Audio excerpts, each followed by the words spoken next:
Hey, what's up, everybody? My name is Steve. This is the Phantom Show. Are you ready for some football? We're going to talk about all the hot action around the NFL today for Week 1. And, no, I'm just kidding. This is the Phantom Show, and obviously football fandoms are totally a thing, but that's not what we're talking about today. Today what we're talking about is Star Trek. No, I'm kidding again. Obviously, we're talking about Lego today. Specifically, is Lego in decline? And I even hate to theorize on this because I've been a big Lego fan for, well, probably almost 40 years now. I think I was about 6 years old when I got my first Lego set, and I've been building them through the years ever since. I'm a big fan of Lego. I think they're a great toy for kids to play with. I think they're a great way for people to develop mechanical and engineering skills and all that, especially when you get into building your own stuff with Lego. You can learn a whole lot of great aptitudes doing that you can apply to so many different areas of your life. It's also a great way to be able to follow detailed instructions because a lot of these builds take a little bit to work and put together. So my latest Lego creation is this, the Super Mario Kart thing with Mario. Very pretty, isn't he?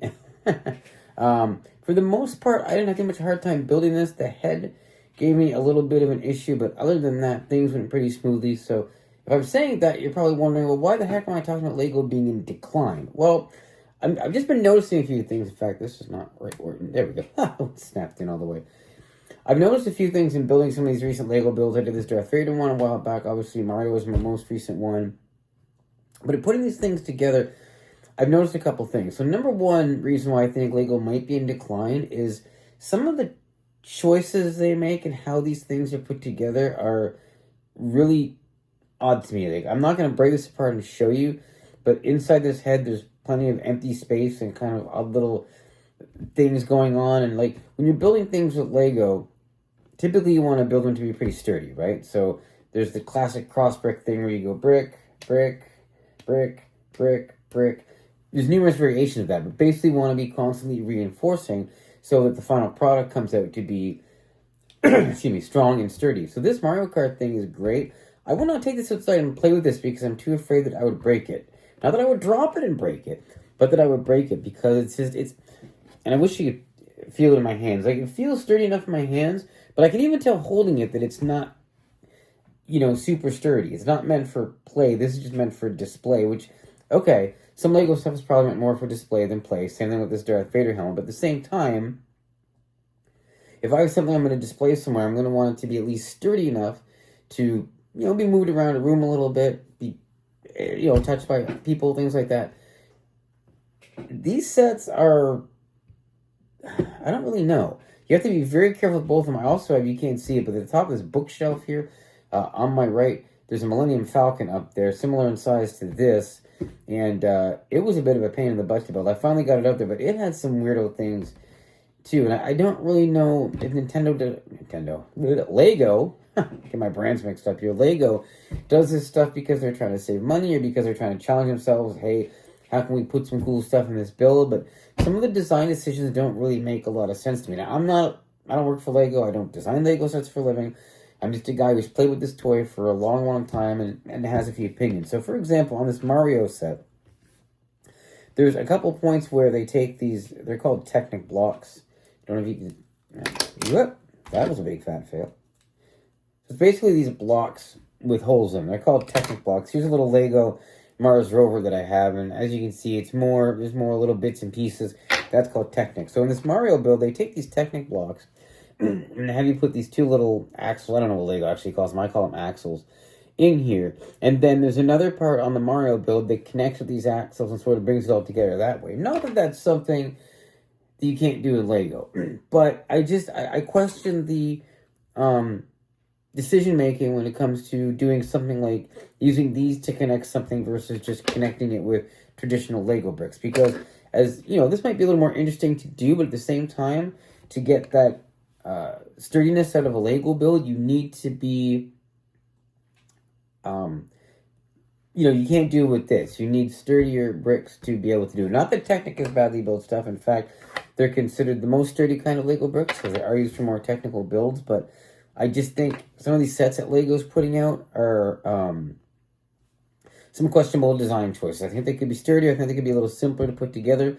I do notice in recent years, and you can really see on this Mario model, Lego has become a lot about smooth surfaces and more rounded edges, rounded corners, whatever you want to call it. If you look at Darth Vader's head here, you can probably tell that there's just a bunch of little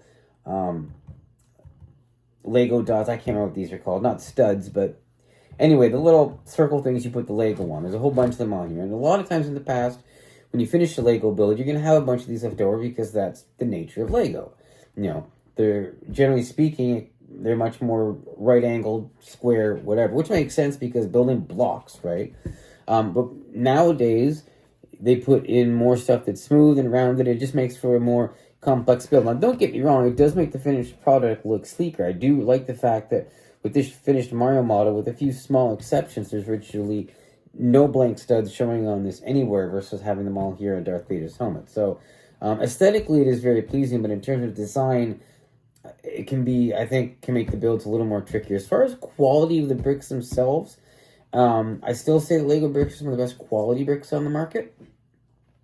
Now, I have used cheaper bricks, and a lot of them do work just fine, but I think for overall quality, Lego is still the best. I'm not 100% sure if the brick quality has declined at all in the last few years. My inclination is to say that they fit better together when I was building in the 80s, but that might just be, you know, get off my lawn syndrome, where I'm just saying that, you know, everything in the past was better because I'm an old guy now, and that's just my opinion. So I'm not going to make a statement like that. I don't know if there's been much change over the years. I find for the most part, the bricks are still pretty good build quality, and they fit together pretty well.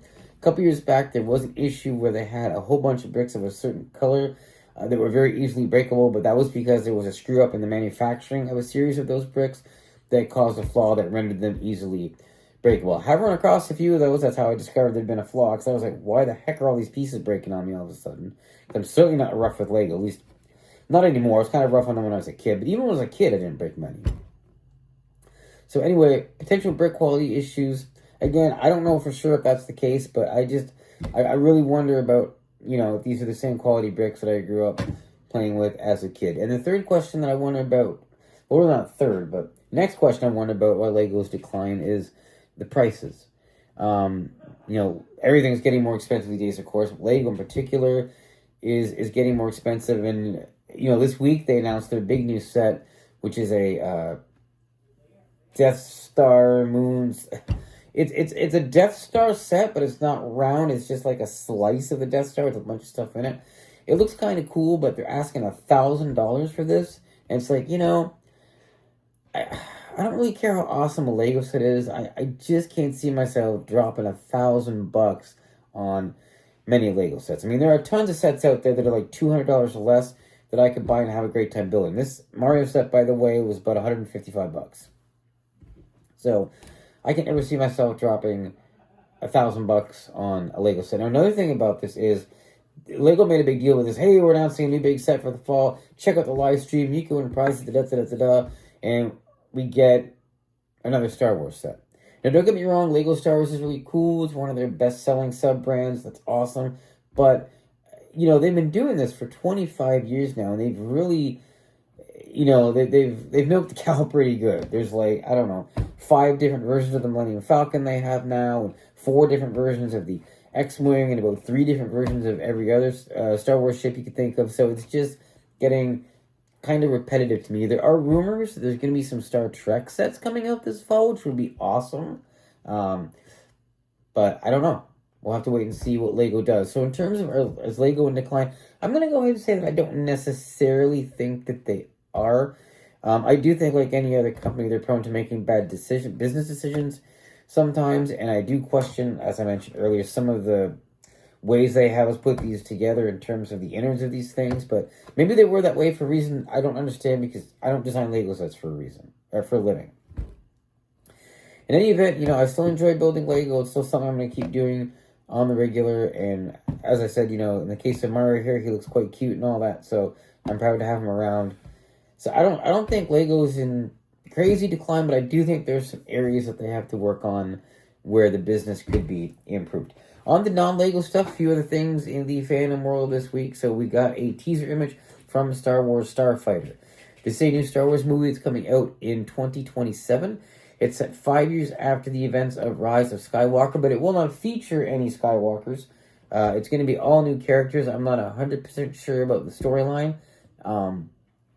But I will say this one has potential simply because they're getting away from all the existing characters and trying something new. So I'm encouraged. Also, other Star Wars news, Andor picked up like 5 technical Emmys last night for various aspects of their production.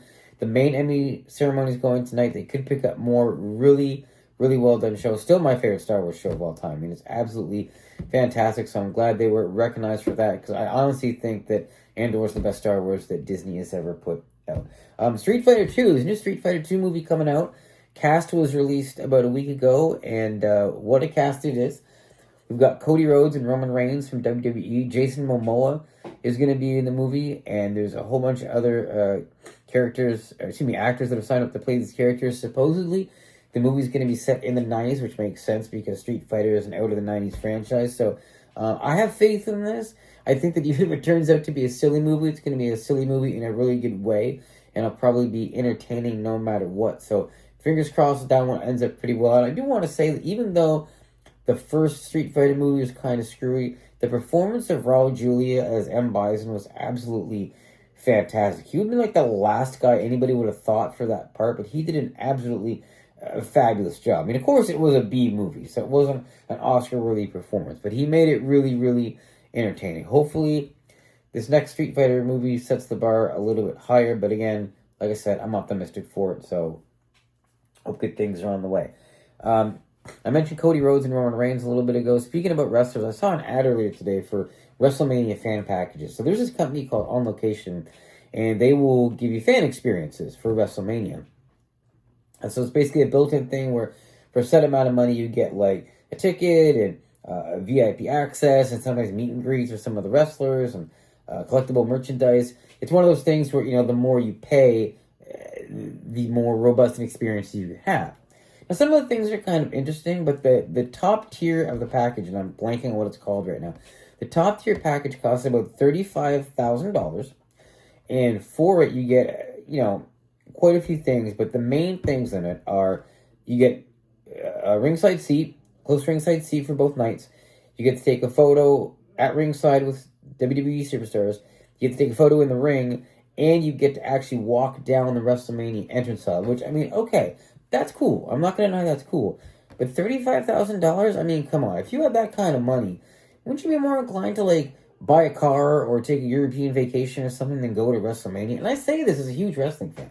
You know, there's limits to this stuff. And I'm sure there's some people that have so much money, they could drop $35K on this. They'd be like, nah, whatever. But, you know, I think for most of us average wrestling fans, that kind of expense would never even cross our minds. I could see, you know, spending a few grand on a couple of VIP packages and maybe meet and greet with a superstar and you know, that sort of a thing. But $35,000 just seems way out of left field for me. Like, I don't even know what they could do to make WrestleMania worth $35,000 to me. I really don't, because what's in the package currently is not it. Like I said a moment ago, I can think of much better ways to spend $35,000. Of course, we are roughly 2 months away from the beginning of the final season of Stranger Things. I'm getting very, very excited. I actually saw in Walmart some new Stranger Things branded products that were rolled out just in time for the coming launch. So fingers crossed that's going to be a really great end for the show.